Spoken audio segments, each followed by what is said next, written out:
In the garden next to the studio, behind a home in Cunningham, Tennessee, are stone and wood sculptures and clay and metal castings of an artist who has worked for over 30 years to capture visually what may be called the mind within the heart.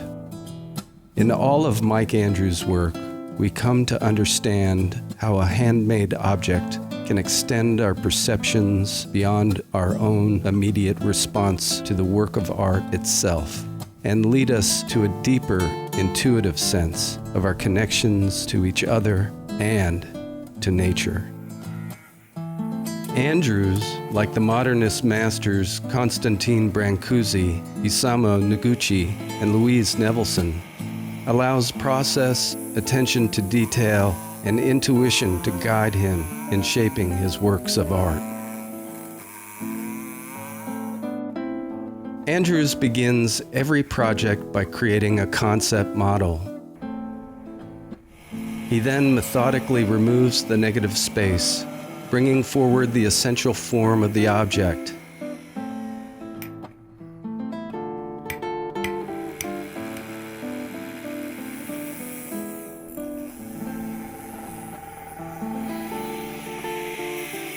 At this stage, where process encounters expression, the piece is born but incomplete. What ensues are hours of filing, chipping, and sanding. Time, Andrews says, stops and falls away. The analytical mind no longer dominates here, and the mind rests within the expansive space all great artists enter into, where there is a rhythm called flow.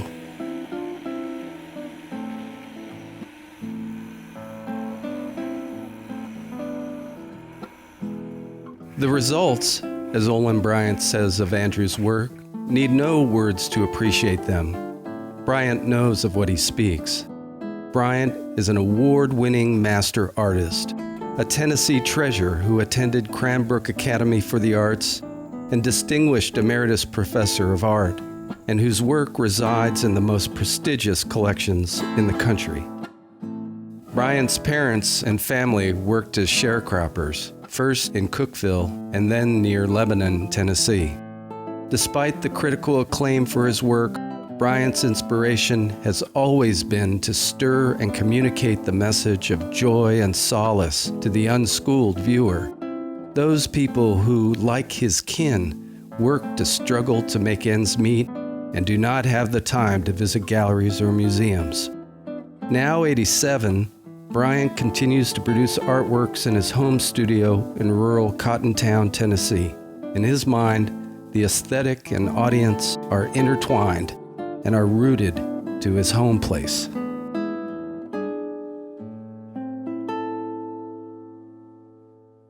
Well, I don't think anybody can look at his work and the first thing that your perception is he's an incredible craftsperson.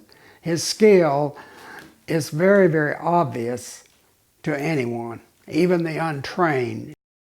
For some people, some of his designs, some of his images become a little bit more esoteric or they're not very clear, but you may respond or you may suspect that there's more to these designs than you think or you understand. And that's imagination or that's appeal. I immediately feel that there's something very Asian in his philosophy about life and work and these kind of things. And I think even for outsiders, there is this kind of mystical or kind of mysterious aspect that is very apparent. That's my perception of his work. I don't think anyone can look at these things and not feel that these things are created with a great deal of taste, a great deal of skill, a great deal of imagination, and usually there's a big chunk of this ingredient X. You may not be able to identify it, but I think you sense that it's there. A number of these people immediately react that way. They don't quite understand it, but they sense that there's something there that is very particular, and they kind of appreciate that. And I think that when they encounter this man, they appreciate that these qualities that they see in these objects are apparent in the personality as well. As with his teacher, Olin Bryant, Andrews's own works of art express mind meeting mind outside of words, but within the heart. Andrews's home place is in fact the heart, the human condition. Each work a gesture of equipoise, freedom, and peace that stands in counterpoint to the self-conscious mannerisms of most contemporary art. To me, ever since I started, certain material, certain media kind of dictates what it is that I need to make up from it. With stone carving and wood carving, because of the process is so slow and laborious, you really want to kind of start out with some plans, or I do anyway.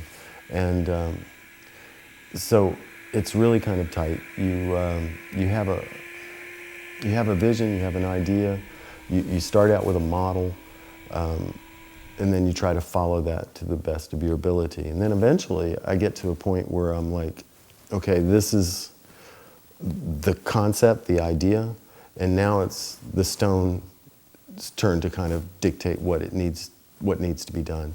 And then, so what I do is I'll kind of work with the stone. My approach to sculpture it's intuitive. I like to have a lot of things going on at one time. If I come to like a wall or if something's not working right for me, then the best thing for me to do is to just back off from that and then go to another project. And so generally speaking, I'll have many different projects going on at any particular time. And then another thing that I really kind of enjoy is when I'm working on one project, I'm kind of working out ideas for other projects. And so it's a constant evolution. It's like a snowball, you know. You just start something and then it leads to another something and it leads to another something, and it just makes it a lot of fun. I've always been interested in art history, and being a teacher, an educator, I teach a lot of art history. And so I have a pretty good knowledge of, art through the ages. And if you had to kind of label what I do, it seems to me to be a kind of a modern kind of style. I wouldn't consider myself contemporary.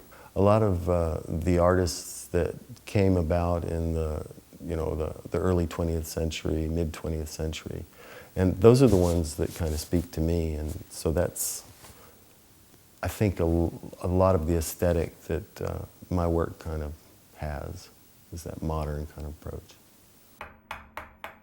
You know, I had a wonderful mentor in Olin Bryant, and one of the things that I really took away from him was staying true to the material. And so I don't want to in any way destroy what those materials or what those pieces are. I want to use them as true to how I got them, okay? I don't want to make them anything that they aren't.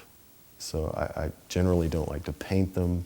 I clean them up a little bit, but they're special to me. I want to keep them that way. The artworks of Mike Andrews reflect the confidence found only in one whose mind and body work in harmony, with disciplined imagination within play, which allows him to intuit and express the unspoken of the human experience in original works.